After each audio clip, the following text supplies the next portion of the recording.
Ahead on KCCI 8 News Close-Up Fair preparations, we speak to Iowa State Fair CEO Gary Slater about what you can expect at this year's big event. Plus, he opens up about the decision last summer to cancel. KCCI 8 News Close-Up starts now. This is Iowa's news leader. This is KCCI 8 News Close-Up. We are nearly 2 months away from the big return of the Iowa State Fair. People across the state are more excited than ever since the fair was canceled last year because of COVID-19. But organizers say the fair took a big financial hit skipping a year. KCCI's Cynthia Fodor shows us how much the fair lost and the challenge it faces now. This is a big week out at the fairgrounds. You have all your seasonal staff back, right? Starting this week. Right. I wouldn't say they're all back, but yeah, we started putting back seasonal people this week so that we could got a lot to do in the next 65, 70 days before fair. And so our 65 employees really can't keep up. We've been on mowers and trying to keep up with the grass. This time of year, it doesn't even have to rain, and you have to mow it twice a week for it to look good. And so that takes time, and trying to get set up for off-season events, trying to get set up for the fair as well, is a big job when you got 445 acres to take care of, 65 to 70 structures that all need a little attention coming out of winter. And so it's a big job. And probably last year they didn't get a lot of attention, did they? Last year, most of our buildings were shut down because our off-season events, most of them did not happen. I think we lost over 200 events here on the fairgrounds to COVID-19. So we were, we put buildings in mothballs, and we didn't have that seasonal staff that help us do the normal things so that our staff can pay attention to buildings that need assistance. Because we do have plumbers and painters and carpenters, electricians out here, but they found themselves flexing their job descriptions and doing anything that needed to be done, and sometimes it wasn't in those disciplines. But so we're finding that there were a lot of areas of buildings that do need attention, and we're trying to do that as best we can now. And I think everybody's relieved that we're able to start gearing up and getting ready for the fair at this point, and trying to do it within that reduced budget that we have for this year. A reduced budget, and let's talk about that for a minute, because I mean, you just mentioned also that you didn't have 200 or 300 other events that you normally have at the fairgrounds, as well as losing the fair. It's no secret that you took a financial hit, and how much of a loss, Gary, did you see? The Iowa State Fair, missing the 11 days of the Iowa State Fair last year is the same as any other business being closed for, most of a full year. For us, the fair is about 85 to 90% of our income, and the off-season events are somewhere between 10 and 15%. So the combination of the two of those things really, our income just went to nothing. And so, and of course, without the expense of the fair, there was a lot of expense that wasn't incurred as well. But all in all, we lost approximately $13 million out of a $34 million budget. So a big hit to take. And coming out of that, we have to design a budget for this year's fair that takes into into effect, so that coming out of the fair this year, we will have funds to make it to 2022. My fear is if we don't have as good of a fair as we would hope, then we would possibly have less funds to get to 2022 than we did from a year ago to get to now. But I'm optimistic that that won't happen. But we are cutting back our budget, and a lot of it is in the personnel that we normally start gearing up in April and May with office interns and with maintenance staff and folks working on our gardening and landscaping and the mowing crew, set up and tear down for off-season events. We just haven't had that until now that it's June, and we put those back on staff. So we're excited to do that. And I think that the budgetary things that we are faced with will not be all that noticeable to the general public that comes to the fair because a lot of it had happened already and then that savings that we were able to take. But we're geared up 100% and ready to go for the fair now. And we do need a good fair. So we're excited that the vaccination rate is going up and the virus transmission rate is going way, way down. And hopefully we're across the state of Iowa today looking really, really good. And by August, I hope that's even better. Still ahead, Gary Slater opens up about the decision last year to cancel the state fair, plus the plan in place to keep everyone healthy. They say when you come from a small town like us.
It's been nearly a year since the Iowa State Fair canceled last year's event.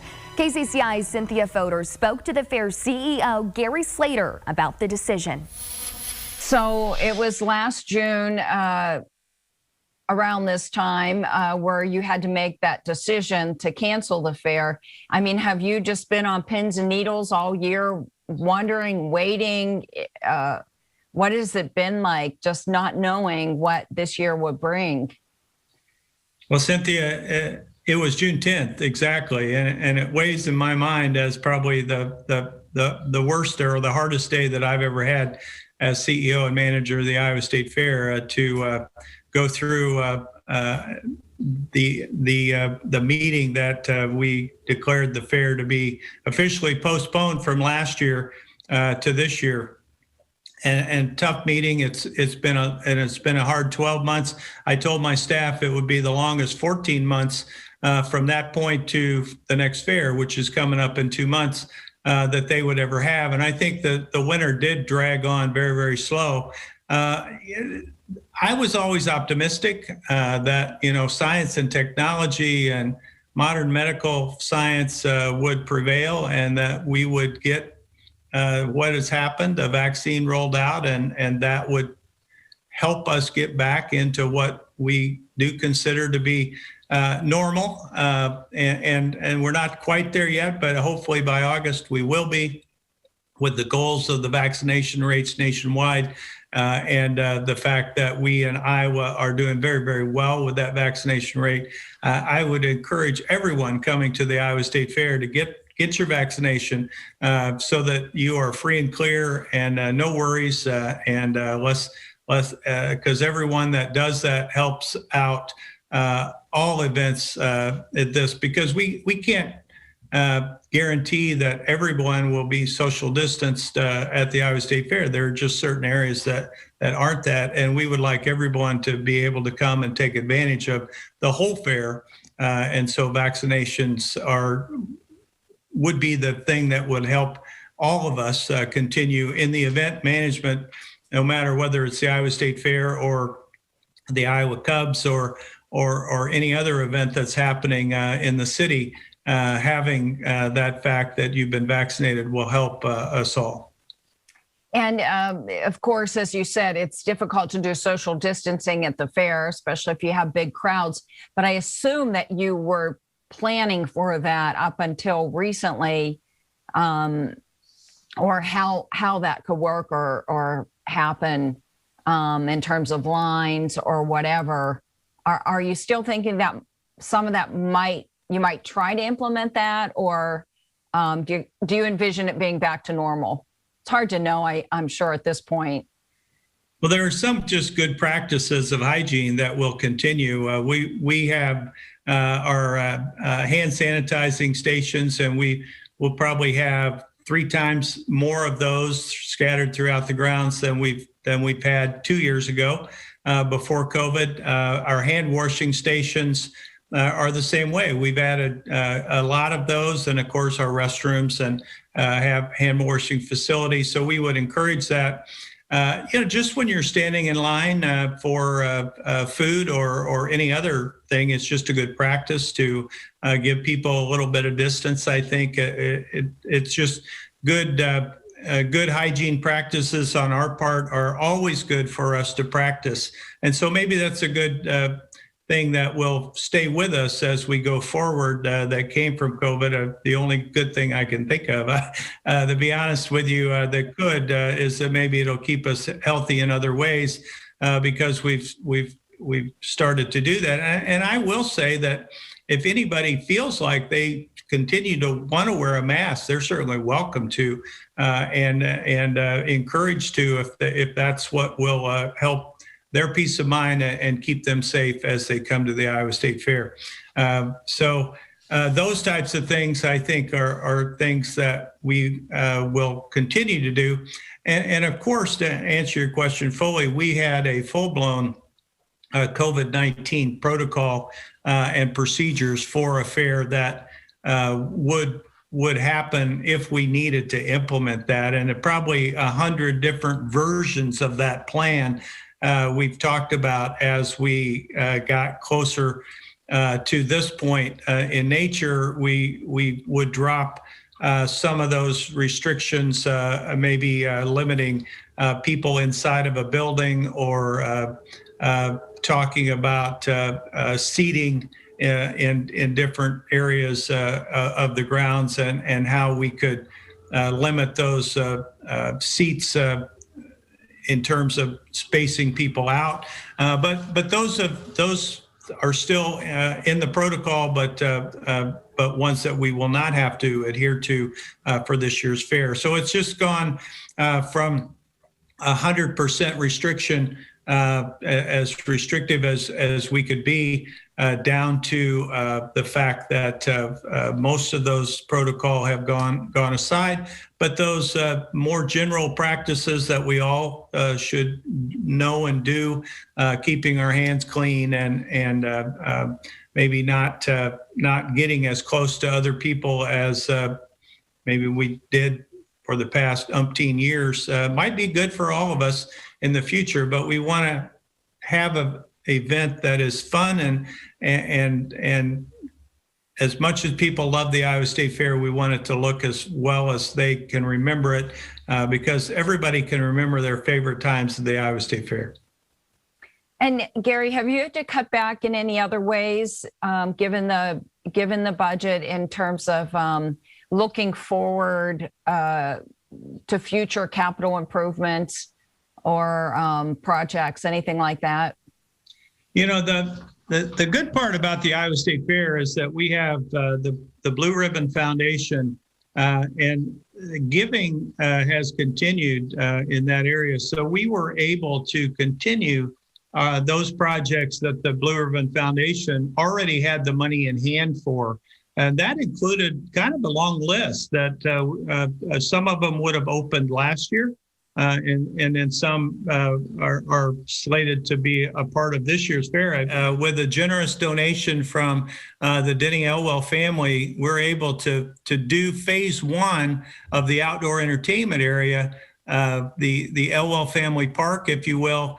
And we'll be able to have a tractor pull and maybe some other events scheduled on that area. And it's just to the north and west of the current grandstand. And we're able to do tractor pull this year.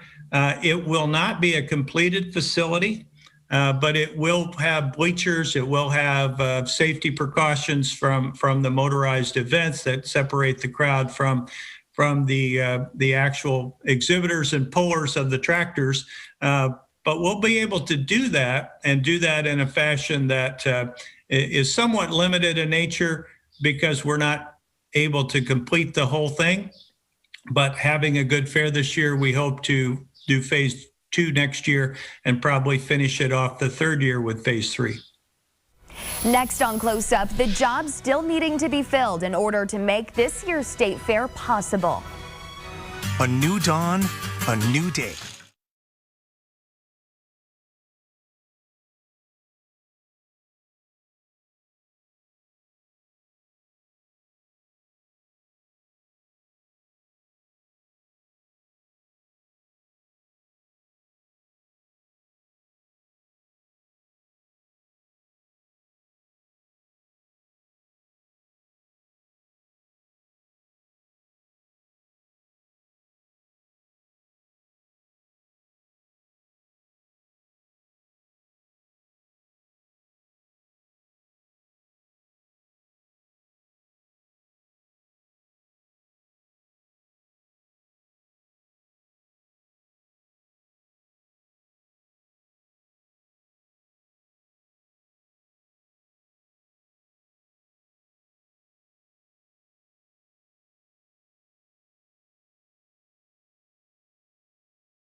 Welcome back. With the return of the Iowa State Fair in just 65 days, the need for workers is huge. Fair CEO Gary Slater spoke to KCCI's Cynthia Fodor about what positions still need to be filled.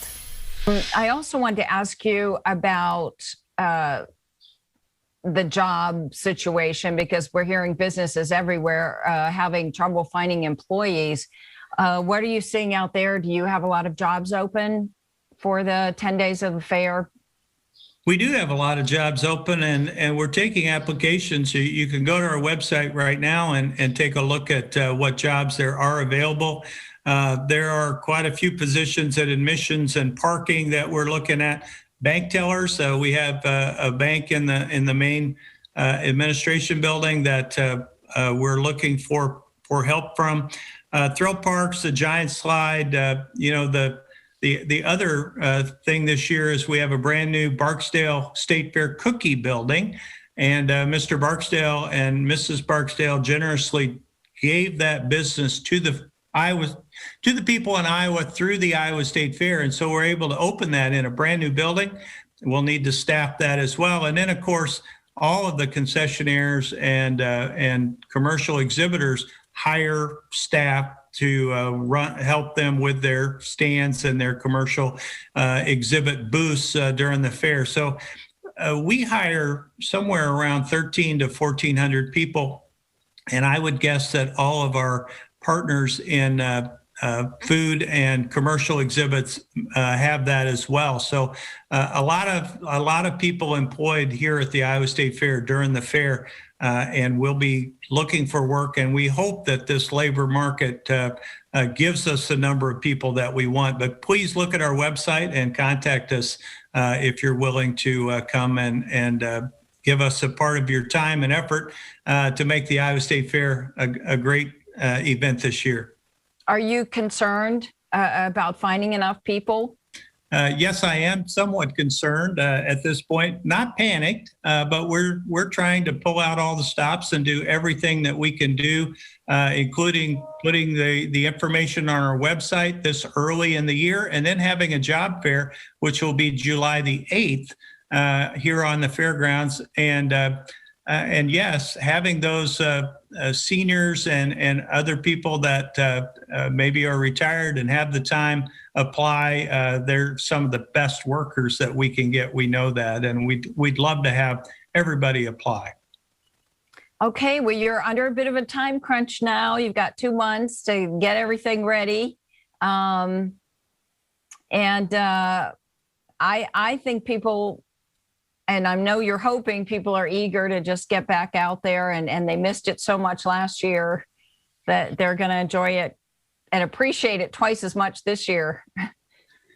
The Iowa State Fair is much more special than any other fair around the country that I've been to or that I can think of, because it's not just an event that we come and we compete with our agriculture exhibits or maybe our hobbies or our passion, maybe our career. It's not just an event where we find our favorite foods, our favorite entertainment. The Iowa State Fair is an event where everybody in Iowa comes to celebrate why we love living in this state of Iowa so much. And we celebrate that for 11 days every year in August. We missed it last year, and it'll be so nice to open the gates on August 12th and have the celebration of all things good in Iowa continue this year. And it's been a long 2 years. By that time, I think we'll all relish in the fact that we're somewhat back to normal by August. Right. And it's a reunion for a lot of people too, who haven't seen a lot of their old friends there for 2 years. And what's the theme this year, Gary? How do you fare? And that is in a lot of different ways.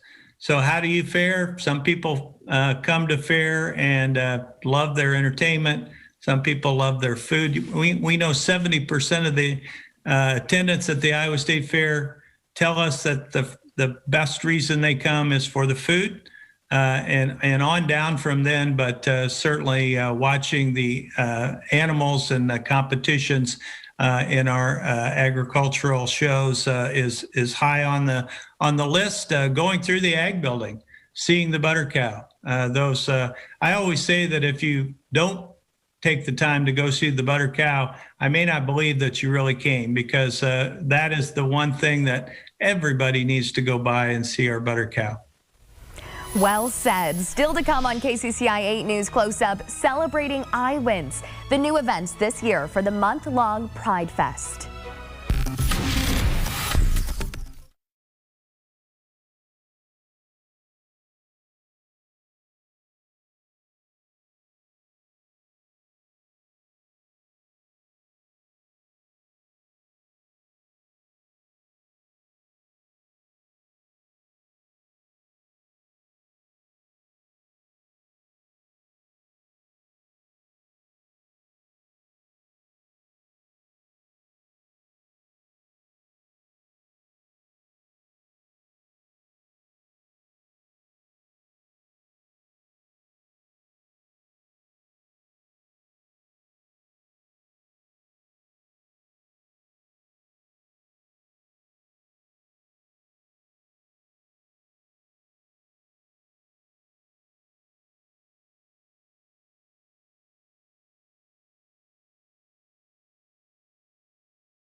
Welcome back. Get ready to see a lot of color and rainbow flags in Des Moines.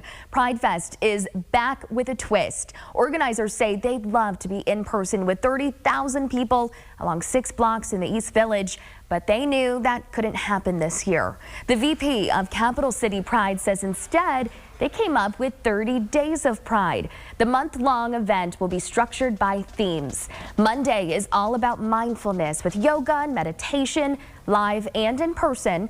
Tuesday, you can cook up some fun flavors and learn about mixology from local bartenders. Wednesday is drag night, and Thursday includes comedy and a storyteller series. Friday is about family with baseball, a downtown scavenger hunt, and they even rented out the entire zoo. Saturdays and Sundays will anchor the larger events. We represent marginalized communities, a lot of intersectional marginalized communities. We wanted to think, how can we be creative to get people out and involved if they want to be and back together to feel some community, or how can we reach the people that still can't in meaningful ways? We had to find a way to pivot because for us, connecting in person after a year of really a lot of solitude and quarantine was super important, but how do we do that and also be safe, you know, and have public health in mind and executing that? They're also bringing back the popular pet parade, but at Principal Park this year, and a lot of the events can be done virtual if you're not comfortable in person. Well, thanks so much for joining us. This was KCCI Close Up. We'll see you back here next Sunday.